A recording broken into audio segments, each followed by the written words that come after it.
Τώρα για πρωινό αυτή την πουγάτσα με τυρί και θυμήθηκα τη μεγαλύτερη απάτη σε όλο τον κόσμο και πέσαμε όλοι θύματα σε αυτό σχετικά με τη βιομηχανία του πρωινού. Μείνε μέχρι το τέλος και θα σου ευχαριστήσει. Άκου να δεις τι έγινε. Τη δεκαετία του 1920, μια εταιρεία παραγωγής bacon πήρε τον Edward Bernays, ο μπαμπάς της προπαγάνδας και της χειραγώγησης, και έχει πολύ ωραία παραδείγματα. Γράψαμε στο σχολείο, θα σας φέρω και άλλα παραδείγματα σαν αυτό. Τον προσέλαβαν για να κάνει μια επιστημονική έρευνα. Ο Bernays τότε λέει: ποιοι είναι οι thought leaders της κοινωνίας, ποιοι επηρεάζουν την κοινή γνώμη, οι γιατροί.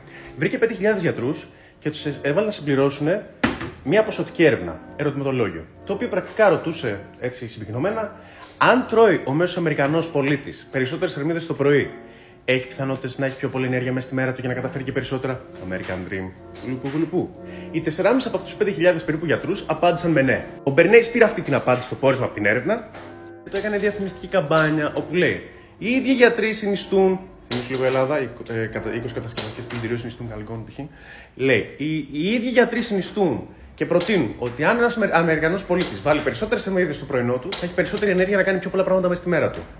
Έτσι, η καμπάνια αυτή στήθηκε, έδωσε τη λύση στο πρόβλημα αυτό ή στην ανάγκη αυτή το bacon και έτσι προέκυψε το American Breakfast. Άρα το bacon δεν είναι μέσα στις προτεραιότητες, στις βασικές ζωτικής σημασίας ανάγκες του ανθρώπου. Απλά το αγοράζεις γιατί κάποιος σου πούλησε αυτό το αφήγημα. Και γι' αυτό είμαστε και πολύ καλοί στη Mavericks, γιατί ξέρουμε ακριβώς όλα τα cognitive bias, τις ανάγκες που έχει ένας άνθρωπος και έτσι περνάμε μέσω μιας ανάλυσης συμπεριφοράς καταναλωτή που έχει ο πελάτης σου, ο πελάτης που ήδη έχεις και σε ξέρει, ο πελάτης που δεν έχεις και σε ξέρει, αλλά και ο πελάτης που δεν σε ξέρει και σε χρειάζεται χωρίς να το ξέρει, ξέρουμε ακριβώς πώς να το χτυπήσουμε από όλες τις οπτικές γωνίες μέσω του βίντεο.